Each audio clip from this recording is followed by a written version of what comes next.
इस कथा से आगे जब हम बढ़े तो बढ़ने पर राम ने कहा कि अगस्त्य मुनि का दर्शन मुझे करना है और वो अगस्त्य मुनि के आश्रम की तरफ बढ़े। अब रास्ते में राम ने लक्ष्मण और सीता के साथ हैं वो, और उनको वो बता रहे हैं कि ये अगस्त्य मुनि कैसे हैं। अगस्त्य मुनि के आश्रम में जाने पहुंचने से पहले ही अगस्त्य मुनि कैसे हैं इस विषय में राम बता रहे हैं लक्ष्मण को। तो उन्होंने 3 बातें बताई हैं। पहली बात तो ये बताई है कथा में, पहले कथा को देख लेते हैं। पहली बात तो उन्होंने कथा में ये बताई है कि जो ये अगस्त्य मुनि हैं, ये 2 असुरों को खा गए थे, पचा लिया था इन्होंने। इलवल और वातापी नाम के 2 राक्षस थे, और इन 2 राक्षसों को अगर इन 2 राक्षसों से ब्राह्मण लोग बहुत परेशान थे। ये राक्षस ब्राह्मणों को खा जाते थे, और कैसे खा जाते थे वो भी कथा में बताया गया है। कैसे खाते थे कि वो ब्राह्मणों को निमंत्रित करते थे कि आज हमारे यहाँ श्राद्ध कर्म है और श्राद्ध का भोजन करने के लिए आपको हमारे यहाँ आना है। ब्राह्मण श्राद्ध का भोजन करने के लिए पहुंचते थे। तो इलवल नामक जो असुर है वो क्या करता था, वो वातापी को जैसे सब्जी पकाते हैं ऐसे सब्जी के रूप में पका लेता था, और वो सब्जी श्राद्ध के भोजन के रूप में ब्राह्मणों को खिला देता था। तो ब्राह्मण तो प्रसन्नता पूर्वक उस भोजन को खा लेते थे। पर जब वो भोजन कर लेते थे तब इलवल बाहर से पुकारता था, वातापी बाहर आ जाओ। तो वो जो पेट के अंदर सब्जी के रूप में चला गया है वातापी, वो वातापी उनका पेट फाड़कर बाहर निकल आता था। तो इस प्रकार से ब्राह्मण तो मर गया क्योंकि उसका पेट फट गया, पर वातापी जिंदा ही रहता था। तो अगस्त्य मुनि ने इन इलवल और वातापी को दोनों को मारा था। पहली बात तो उनके महिमा के विषय में उन्होंने ये बताई है। दूसरी बात उन्होंने ये बताई है अगस्त्य के विषय में कि विंध्याचल नाम का एक पर्वत था। वो पर्वत सूर्य की जो रश्मियां, सूर्य का जो प्रकाश दुनिया को प्रकाशित करने के लिए बाहर फैलता है, तो ये विंध्याचल इतना ऊंचा उठा उठा रहता है कि ये सूर्य के प्रकाश को भूमंडल में फैलने नहीं देता। पर अगस्त्य मुनि ने इस विंध्याचल को नीचे की ओर दबा दिया और फिर ये कभी नहीं उठा। ये दो कथाएं, मुख्य रूप से ये 2 कथाएं। तीसरी कथा तो बाद में हम लेंगे, तीसरी बात को। पर ये 2, क्योंकि तीसरी का जो विवेचन है वो इसमें केवल जो अनुवाद करने वाला है उसने अपनी तरफ से कर दिया है ब्रैकेट में लिखकर कि समुद्र को इन्होंने सुखाया। समुद्र शोषण केवल एक शब्द लिखा है, उसकी कथा पुराणों में है। तो अब सोचिए कि क्या ये सब संभव है जैसा कथा के रूप में लिखा गया है? कोई किसी राक्षस को सब्जी सब्जी बना ले उसकी और खिला दे, और फिर वो बाहर निकल आए पेट फाड़कर। क्या ये संभव है? ये संभव नहीं है। तो इसीलिए कथा कुछ संकेत करती है, कुछ महत्वपूर्ण संकेत कर रही है इस कथा के द्वारा। तो अब हमें सब बातों को एक एक करके समझना है। सबसे पहले हमें समझना है अगस्त्य मुनि को, कि ये अगस्त्य मुनि कौन है। अगस्त्य मुनि कोई भौतिक शरीर धारण करने वाला कोई ऋषि नहीं है। जैसे कि हम लगातार इसके ऊपर बात करते आ रहे हैं कि सुतीक्ष्ण मुनि, शरभंग मुनि, भारद्वाज मुनि, ये सब जितने ऋषि आए हैं, मुनि आए हैं, तो ये कोई भौतिक शरीर धारण करने वाले ऋषि नहीं है जैसा कि हम लोग सोच लेते हैं। कथा में ये सब प्रतीकार्थी हैं, इनका कुछ इनके भीतर छिपा हुआ कोई अर्थ है। जैसे शरभंग का अर्थ है जिसने शर को का विनाश कर दिया है। शर अर्थात विनाशशील का विनाश। सुतीक्ष्ण के विषय में हमने जाना था। सुतीक्ष्ण कौन है? जो कि सुती का मतलब है अमृत निकालना। जो हमारे भीतर जो अमृत छिपा हुआ है, जो आत्मा रूपी अमृत जो हमारे भीतर छिपा हुआ है, उसको निकालने के लिए जो चिंतन मनन में लगा हुआ है, वो सुतीक्ष्ण मुनि है। अब उससे आगे जब हम बढ़ रहे हैं आगे, तो ये अगस्त्य मुनि आ गए। तो अगस्त्य मुनि कौन है, पहले इसको समझते हैं। शब्द पर ध्यान देना, सबसे पहले शब्द पर ध्यान देना आवश्यक है, क्योंकि शब्द के भीतर ही जो उसका अर्थ है वो छिपा रहता है। आपको ये काम लगातार सीख लेना है, जिससे कि और पुराणों को पढ़ते हुए आप इस विषय में थोड़े समर्थ हो सकें। जो भी शब्द है बस उस शब्द को संधि विच्छेद करके या संधि करके तोड़ मरोड़ करके समझना है। अब यह अगस्त्य शब्द है, दो शब्दों से मिलकर यह शब्द बना है। एक शब्द है अग और दूसरा शब्द है इस्त्य। आधा स, आधा त और य। अग का अर्थ क्या होता है? अग को फिर हम दो में डिवाइड करते हैं, अ और ग। अ का अर्थ हम सब जानते हैं, अ का अर्थ होता है नहीं, और ग का जो अर्थ होता है वो है गति। ग गच्छति, जैसे संस्कृत में कहते हैं ना ग गच्छति, गम धातु। तो जो ग इसमें अग में अ का अर्थ होता है नहीं और गति, ग का अर्थ है गति। तो अग का अर्थ हो गया गतिहीन, गति से रहित। तो गति से रहित कौन है? आप सोचिए, गति से रहित कौन है? भाई एक तो हमारा शरीर है और एक शरीर को चलाने वाला आत्मा है। तो इसमें गतिहीन कौन है? आत्मा गतिहीन है। शरीर तो हर समय गतिशील है, गति में है, हर समय शरीर गति में रहता है। तो जो अग शब्द है वो आत्मा का वाचक हुआ इसमें। और फिर दूसरा शब्द है स्त्य। स्त्य का अर्थ होता है विस्तार या फैलाव, फैलना, विस्तार में जाना, फैलाव में जाना। तो अगस्त्य शब्द का अर्थ बनता है आत्मा का विस्तार या आत्मा का फैलाव। आत्मा का विस्तार, आत्मा के विस्तार का अर्थ क्या होता है? जैसे मैं मान लीजिए मैं कहती हूं कि मैं चैतन्य शक्ति आत्मा हूं, और फिर मैं कहती हूं कि आप सब भी मेरे समान, आप सब भी चैतन्य शक्ति आत्मा आत्मा है।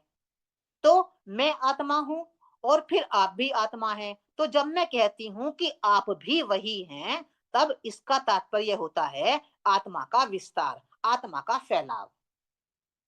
मैं अपने आप को समझ गई हूं कि मैं चैतन्य शक्ति आत्मा हूं। अपने आप को समझ लेने पर अब मुझे समझ में आता है कि जब मैं आत्मा हूं तो मेरे समान ये पूरा ब्रह्मांड, इस पूरे जगत में जो भी विद्यमान है वो सब आत्मा है। तो आप इस ज्ञान को, इस ज्ञान में स्थित होने को कहते हैं अगस्त्य। आत्मा का फैलाव हो गया, अब आत्मा का विस्तार हो गया। तो एक है व्यक्तिगत स्थिति, मेरी व्यक्तिगत स्थिति है कि मैं आत्मा हूं। फिर जो दूसरी स्थिति है, जब आत्मा का फैलाव हो गया, मैं सबको आत्म स्वरूप में देखने लगी, अगस्त्य बन गई, तो वो है सामाजिक स्थिति। एक है व्यक्तिगत स्थिति, एक है सामाजिक स्थिति। मैं चैतन्य शक्ति आत्मा हूं, यह है मेरी व्यक्तिगत स्थिति, और मेरे समान पूरा जगत आत्म स्वरूप है, ये हो गई सामाजिक स्थिति। तो भागवत पुराण में व्यक्तिगत स्थिति को कहा है आरोहण की स्थिति। आरोहण अर्थात ऊपर की ओर चढ़ना, अब विकास करना। जब मैं शरीर हूं, मैं अपने आप को शरीर मानकर चल रही हूं, पर धीरे धीरे ज्ञान का सहयोग लेकर, सत्संगति का सहयोग लेकर मैं धीरे धीरे अपने आप को समझते समझते अब मैं ये समझने लगी हूं कि मैं देह नहीं हूं, मैं आत्मा हूं। तो ये है आरोहण, विकास, विकास की स्थिति। तो जो ये विकास की स्थिति है, आरोहण की स्थिति है, हम सोच लेते हैं कि बस अब अध्यात्म का काम पूरा हो गया, बस मैं तो अध्यात्म में स्थित हो गई। पर ये अध्यात्म की संपूर्ण स्थिति नहीं है। एक होता है आरोहण अर्थात विकास करते हुए ऊपर की तरफ जाना, और फिर एक स्थिति होती है अवरोहण, कि जो आपने सीखा है अब उसको सारे जगत में फैलाना, सबके साथ उसको बांटना। तो मैं अपने आप को आत्मा समझ गई, तो ये तो हो गया मेरा आरोहण। अब मुझे यहाँ पर सीमित नहीं रहना है, इस आरोहण में स्थिति पूरी नहीं होती। अब मुझे अवरोहण करना है, अर्थात मुझे इस स्थिति को जगत में बांटना है, इसको सबके साथ फैलाना है। तो जो व्यक्ति, वो होगी हमारी अवरोहण स्थिति। तो एक है आरोहण, एक है अवरोहण। तो ये अगस्त्य स्थिति है, ये है अवरोहण की स्थिति। अब जगत में आत्म स्वरूप जगत में फैल गया है। अब मैं किसी को ये नहीं कहती कि ये व्यक्ति ये है। मैं कहती हूँ जैसे मैं आत्मा हूं ऐसे ही ये भी एक आत्मा है। तो राम का अगस्त्य के आश्रम में जाकर अगस्त्य से मिलना, तो ये संकेत इस बात का कर रहा है कि राम जो इंडिविजुअल एक आरोहण था, जो व्यक्तिगत स्थिति थी विकास की, अब वो व्यक्तिगत स्थिति अगस्त्य के आश्रम में चली गई, अर्थात अब वो अवरोहण कर गई, आरोहण हुआ और अवरोहण में चली गई। तो जो स्पिरिचुअलिटी का जो की दो स्थितियां हो गई, आरोहण की अवरोहण की। जब व्यक्ति आरोहण कर लेता है और फिर अवरोहण में उतर जाता है, तब जाकर इस आध्यात्मिकता की यात्रा पूरी होती है। तो राम का अगस्त्य के आश्रम में जाना अर्थात आध्यात्मिक यात्रा का पूरा हो जाना। अब जो ये आध्यात्मिक यात्रा पूरी जब होती है, तब व्यक्ति अनेक प्रकार से लाभान्वित होता है। वो किस किस प्रकार से कैसे लाभान्वित होता है, उसके लिए यहाँ पर ये 2-3 कथाएं कही गई हैं। इलवल वातापी की कथा, ये एक लाभ मिलता है व्यक्ति को जो अवरोहण कर लेता है। और दूसरी कथा विंध्याचल की कथा कि विंध्याचल झुक गया, वो फिर ऊपर उठा ही नहीं। तो ये पहली कथा को लेते हैं इलवल और वातापी की। अगस्त्य के तात्पर्य को हमने अच्छी तरह समझ लिया। अगस्त्य का अर्थ है आत्मा का फैलाव, यानी विकास, और विकास के बाद उसका विस्तार। विस्तार कहां पर? सबके साथ, जगत के साथ। तो राम का अगस्त्य के आश्रम में जाना अर्थात राम का अब विकास से विस्तार में पहुंच जाना। अब आगे बढ़ते हैं। इलवल कौन है और वातापी कौन है, जिनको असुर कहा गया है कथा में। इलवल, अब आप भी हंसेंगे मेरे ऊपर क्योंकि मैं बार बार कहती हूं कि शब्द पर ध्यान दीजिए। शब्द में ही छिपा हुआ है सब कुछ। मैंने जो समझा है वो शब्द में जो छिपा हुआ था केवल उसको ही बाहर निकाला है। इलवल शब्द इल और वल से बना है। इल इल एक संस्कृत की एक धातु है। इल का अर्थ होता है चलना फिरना अथवा जाना। जब आप डिक्शनरी खोलेंगे तो इल का है इलती, अर्थात ये जाता है, चलता फिरता है। तो इल धातु संस्कृत में चलने फिरने अथवा जाने के अर्थ में प्रयुक्त होती है। और वल का अर्थ है मुड़ना या आकृष्ट होना। अतः इलवल का अर्थ हुआ ऐसा ऐसा मन जो चलने फिरने वाले शरीर की ओर मुड़ गया है अथवा आकृष्ट हो गया है। देखो, एक मन की दो स्थितियां हैं। एक तो स्थिति यह है कि वो अब अर्थात आत्मा की तरफ मुड़ जाए, और एक मन की स्थिति यह है कि वो शरीर की तरफ मुड़ जाए। जो मन शरीर की तरफ मुड़ जाता है उसको हम कहते हैं वो असुर है, राक्षस है। और जो मन आत्मा की तरफ मुड़ जाए उसको हम कहते हैं ये देवता है, देव है। तो है इलवल का अर्थ है ऐसा मन जो कि चलने फिरने वाले शरीर की तरफ मुड़ गया है अर्थात आकृष्ट हो गया है। तो इलवल। अब दूसरा एक शब्द है वातापी, वो उसको कहा है ये इलवल का भाई है। अब वातापी शब्द के ऊपर ध्यान दें। वातापी शब्द, वा उसमें एक अव्यय लगाया हुआ है और दूसरा शब्द है उसका तापी। तो वा और तापी, इन दो के मिलने से शब्द बन गया हमारा वातापी। वा तो एक अव्यय है और तापी का अर्थ होता है ताप देने वाला, संतप्त करने वाला, पीड़ा देने वाला, दुख देने वाला। तो उसके उन्होंने शब्द लिया है तापी अर्थात ताप देने वाला। तो ये जो शब्द है तापी, ये बहुत गहरा शब्द है तो बहुत छोटा सा, ता और पी केवल 2 अक्षरों से मिलकर बन गया। पर ये जो शब्द है ये बड़ा गहरा शब्द है और ये बहुत सी बातों को अपने भीतर समाये हुए है। ताप, ताप कौन सा ताप, कौन सा दुख?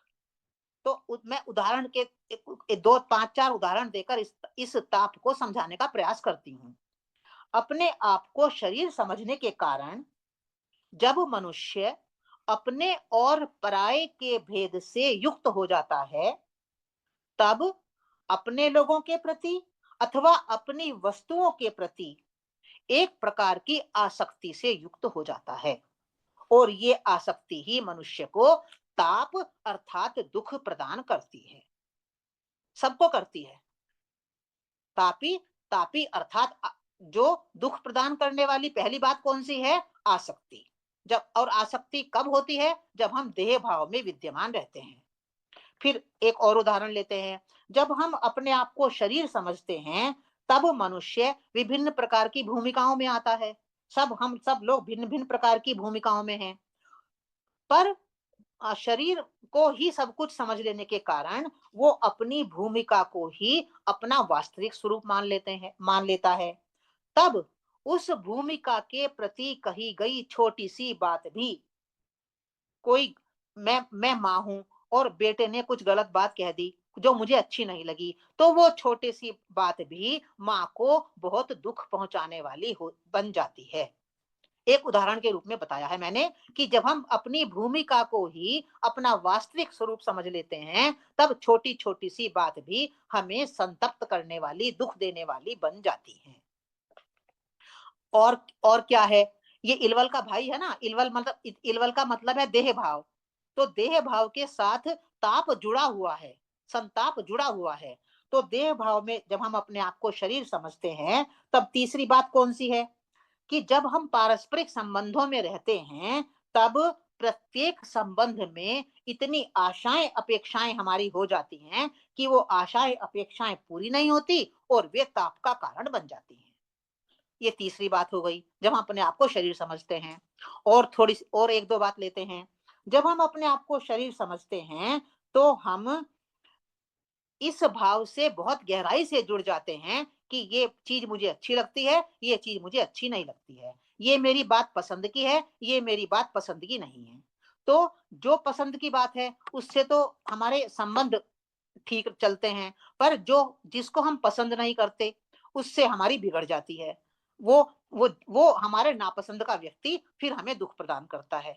हमें उससे दुख मिलने लगता है कि ये मुझे पसंद नहीं है। तो ये जो पसंद नापसंद की बात है, ये तब हमारे भीतर आती है जब हम देह भाव में रहते हैं। और एक बात और लेते हैं कि जब हम शरीर समझते हैं अपने आप को, तो हम क्या समझते हैं कि हम ही सही हैं। जो मैं कह रही हूं वही सही है, जो दूसरा कह रहा है वो सही नहीं है। हम अपने आप को सही से इतना ज्यादा जुड़ जाते हैं कि अगर वो दूसरा व्यक्ति हमारी बात को नहीं मानता तो हमें दुख होता है, संताप होता है। फिर कोई कोई कई बार तो ऐसा होता है कि जैसे कोई बात मुझे पसंद नहीं आती, तो मैं चाहती हूँ कि दूसरा व्यक्ति बदल जाए। जैसा मैं सोच रही हूँ, जैसा मैं कह रही हूँ, जैसा मैं चाह रही हूँ, वो वैसा ही करे। अब दूसरा व्यक्ति वैसा करता नहीं है, तो क्यों क्यों नहीं करता? क्योंकि उसके अपने संस्कार हैं, उसकी अपनी आदतें हैं। तो उसकी अपनी आदतें हैं, उसके अपने संस्कार हैं, वो मेरी बात को कैसे मान ले? तो वो जब मानता नहीं है, तो उसका ना मानना मुझे दुख देता है, और मैं ऐसे काम में फंस जाती हूँ जो कि जिसको करना संभव नहीं है। दूसरे को बदलना संभव नहीं है, बिल्कुल संभव नहीं है, पर मैं हर समय ये प्रयास करती हूँ कि दूसरा बदल जाए मेरे अकॉर्डिंग। वो मेरे अकॉर्डिंग बदलता नहीं है, तो मैं जो चीज संभव नहीं है उसको संभव बनाने का व्यर्थ प्रयास करती रहती हूँ, और उसमें सफल नहीं होती तो मुझे संताप होता है, दुख होता है।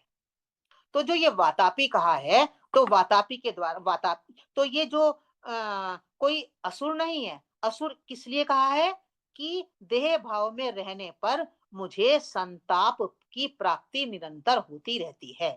तो ये संताप एक असुर है, इलवल का भाई हो गया। इलवल का भाई क्यों है? इलवल का भाई क्यों कहा है? क्योंकि देह भाव में रहने पर ही ये 5-6 प्रकार के संताप मुझे निश्चित रूप से प्राप्त होते रहते हैं जीवन में।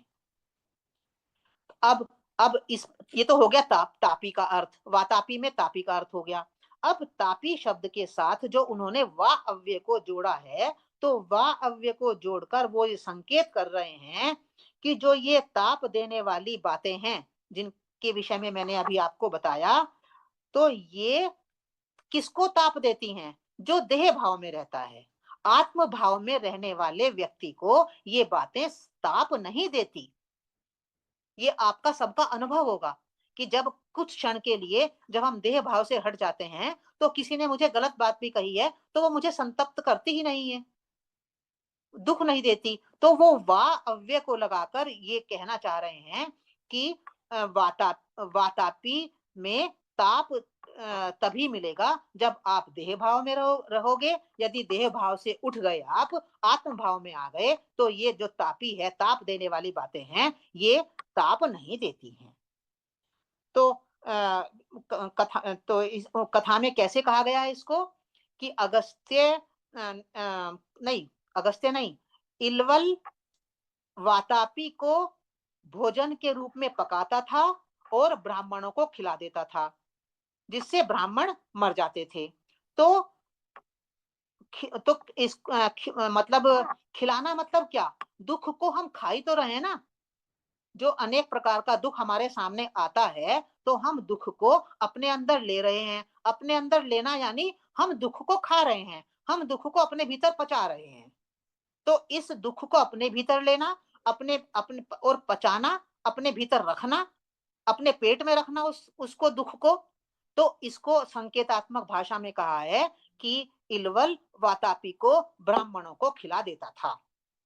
और ब्राह्मण का तात्पर्य क्या है? ब्राह्मण का अर्थ है हमारी सकारात्मक प्रवृत्तियां, हमारी सात्विक प्रवृत्तियां।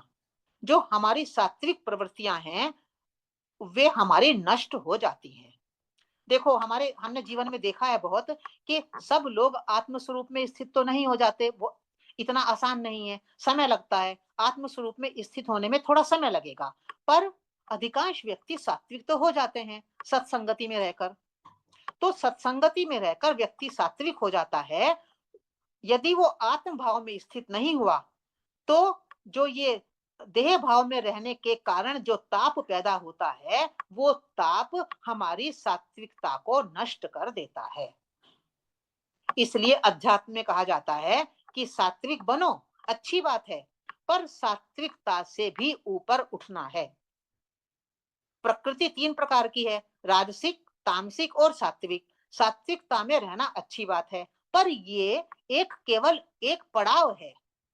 इस पड़ाव पर हमें रुकना नहीं है, हमें सात्विकता से ऊपर उठ जाना है। और सात्विकता से ऊपर उठने का मतलब है आत्म भाव में आना।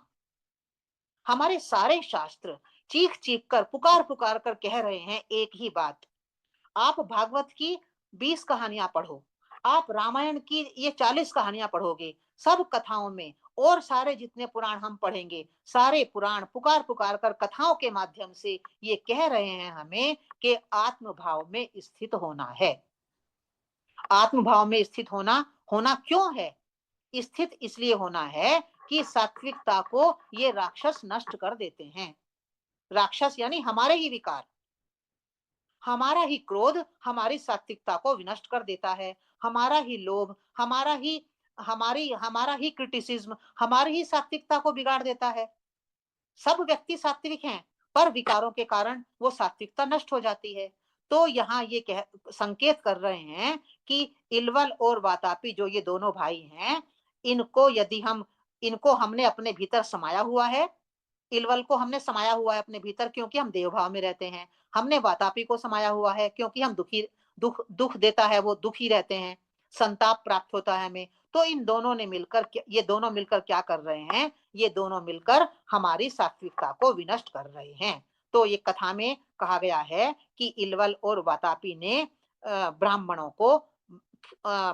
को विनष्ट कर दिया, हमारी सात्विकता को विनष्ट कर दिया। तो वो कह रहे हैं कि अब कथा आगे बढ़ती है और वो कहती है कि देवता अगस्त्य के पास गए और उन्होंने कहा कि इन असुरों को आप मारिए। तो जैसा मैंने कहा कि अगस्त्य का अर्थ है आत्म भाव में रहना, सबको आत्म दृष्टि से देखना। जो सबको आत्म दृष्टि से देखेगा, वो इलवल को तो उसने पहले ही मार दिया, क्योंकि वो तो देव भाव को तो छोड़ चुका। अब देह भाव के कारण जो संताप आ रहे थे, उसको वो पचा लेता है। कोई क्रिटिसाइज करता है, उसको कोई असर नहीं होता। कोई उस संबंधों में कोई उसको कुछ कहता है, उसके ऊपर कोई संताप नहीं होता, क्योंकि वो सबको आत्मदृष्टि से देखता है। किसी ने कहा तो कहा, किसी ने कुछ आरोप लगाया तो लगाया, किसी ने कुछ आलोचना की, निंदा की तो की। तो आत्म भाव में स्थित व्यक्ति इन बातों को, जो संताप देने वाली बातें हैं, आसक्ति और आलोचना और ये अपेक्षा, आशा, जो ये हमें संताप देती हैं, देह भाव में रहने वाले को, आत्म भाव में रहने वाला व्यक्ति इन सब को पचा लेता है, और फिर ये कोई भी चीज उसको संताप नहीं देती। तो कथा में कहा गया है कि अगस्त्य गए, उसने वो भोजन खाया, उसको अपने भीतर, वातापी को अपने भीतर खा लिया। उस वातापी को जब इलवल ने पुकारा, वातापी बाहर निकलो, तो अगस्त्य ने कहा उसको तो मैंने पचा लिया है, अब वो तो बाहर निकलेगा नहीं। तो वातापी मर गया और इलवल भी मर गया। तो कथा के कहने का तरीका देखिए कि कितना अद्भुत है कि अगस्त्य ने वातापी और इलवल को मार डाला। सिंपल सी बात है कि हमें आत्म भाव में रहना है, आत्म भाव में रहकर दूसरों को भी उसी दृष्टि से देखना है। यदि हम ऐसा करेंगे तो संतापों से बचे रहेंगे, संतापों को हम पचा लेंगे। संताप हमें कष्ट नहीं, कोई भी संताप हमें फिर दुख दे ही नहीं सकता। तो इलवल और वातापी का सामान्य ब्राह्मणों को मार डालना, पर अगस्त्य का उनको पचा लेना, ये कहा गया है अगस्त्य के महत्व के विषय में। कि हमको अगस्त्य बनना है, स्वयं भी आत्मस्वरूप में रहना है और दूसरों को भी उस दृष्टि से देखना है। अब दूसरी कथा आई है इसमें विंध्य पर्वत की। कथा में कहा गया है कि अगस्त्य, विंध्याचल नाम का पर्वत है, वो इतना ऊपर उठ गया कि सूर्य का प्रकाश इस जगत में फैल नहीं पाता। तो अगस्त्य मुनि ने उस विंध्याचल को नीचे दबा दिया, उसको झुका दिया। अब सोचिए, भौतिक स्तर पर ये संभव है क्या? ये ऐसा संभव नहीं है। तो कथा क्या कह रही है? कथा ये कह रही है कि सूर्य कौन है? सूर्य आत्मा का वाचक है, और सूर्य का प्रकाश क्या है? आत्मा का प्रकाश। और आत्मा का प्रकाश क्या है? प्रेम, शांति, सुख, आनंद, शुद्धता। ये सब आत्मा का प्रकाश है, आत्मा की विशेषताएं हैं। विंध्याचल क्या है? विंध्याचल है हमारा अहंकार। उन्होंने विंध्याचल शब्द क्यों लिया है? अहंकार को बताने के लिए। विंध्य शब्द का अर्थ होता है बींधने योग्य, जिसको बींधा जा सके, जिसको समाप्त किया जा सके, जिसको हटाया जा सके अपने भीतर से। तो विंध्य मतलब बींधने योग्य। तो और अचल का मतलब हमारे भीतर मजबूती से जो बैठा हुआ है। तो हमारे भीतर जो अहंकार बैठा हुआ है बहुत मजबूती से, उसको कहा है इन्होंने विंध्याचल। तो ये हमारा जो अहंकार है, ये कब झुकता है, कब नम होता है? जब अगस्त्य स्थिति में हम आ जाएं। जब हम अगस्त्य स्थिति में आ जाते हैं, अर्थात हम स्वयं को भी और दूसरों को भी आत्मदृष्टि से देखने लगते हैं, तब हमारे भीतर बैठा हुआ जो अचल, बहुत प्रगाढ़ अहंकार है, वो झुक जाता है, वो नम्र हो जाता है। और जब अहंकार झुक जाएगा, हमारे भीतर का नम्र हो जाएगा, तब आत्मा का जो प्रकाश है, आत्मा की जो विशेषताएं हैं, सुख, शांति, प्रेम, आनंद आदि, वो हमारे जीवन में फैल जाएंगी। तो सूर्य का प्रकाश फैल नहीं पा रहा था। क्यों नहीं फैल रहा था? क्योंकि विंध्याचल अड़ा हुआ था। अगस्त्य ने आकर उस विंध्याचल को झुका दिया। ये तो क्या क्या कहना चाह रहे हैं कि हमारे भीतर बैठे हुए अहंकार को कौन झुकाएगा? जब हम आत्मस्वरूप में स्थित हो जाएंगे, तब आत्मा का प्रकाश हमारे जीवन में पूरी तरह से फैल जाएगा। तो अगस्त्य ने उसको, विंध्याचल को झुका दिया, अर्थात आत्म स्वरूप में स्थित होने पर वो अहंकार झुक जाता है, नम हो जाता है। ये दो कथाओं के द्वारा इन्होंने अगस्त्य की महिमा का वर्णन किया। अब एक महिमा का वर्णन ये और करना चाह रहे थे इसमें, बुक में, वाल्मीकि रामायण में, पर इन्होंने उसको वर्णन किया नहीं है। इन्होंने लिख दिया, उनका कर्म तीनों लोकों में विख्यात है। 86वां श्लोक है। पर अनुवाद करने वाले ने ब्रैकेट में लिख दिया कौन सा कार्य, समुद्र शोषण आदि कार्य। तो समुद्र शोषण की कथा दूसरे पुराणों में है, इस यहाँ पर उन्होंने उसका उल्लेख नहीं किया है क्योंकि बहुत महत्वपूर्ण नहीं थी ये बात, इसलिए इन्होंने उसका उल्लेख नहीं किया। पर समुद्र शोषण का मतलब क्या है? समुद्र है हमारा मन रूपी समुद्र। मन रूपी समुद्र में समुद्री जीव भरे हुए हैं, मगरमच्छ, मछलियां, मगरमच्छ, क्रोकोडाइल, बहुत सारे समुद्री जीव समुद्र में भरे हैं। जब हम रामायण की कथा को आगे पढ़ेंगे और जब समुद्र हनुमान समुद्र को लांघेंगे, तब हम इस समुद्र के भीतर क्या क्या भरा हुआ है उसके विषय में पढ़ेंगे। पर अभी संक्षेप में हम इसको केवल इतना ही समझते हैं कि मन हमारा समुद्र है, उस समुद्र में, मन रूपी समुद्र में बहुत सारे विकार भरे हुए हैं। जब व्यक्ति अगस्त्य बन जाता है, आत्म स्वरूप में स्थित हो जाता है, तो वो सारे विकारों को सुखा देता है, उनका शोषण कर लेता है, उनको पी जाता है। तो उसी बात को एक दूसरी तरह से इस समुद्र शोषण की कथा में उन्होंने कहा है, इसीलिए वाल्मीकि जी ने यहाँ पर इसका विस्तार से कोई वर्णन नहीं किया है।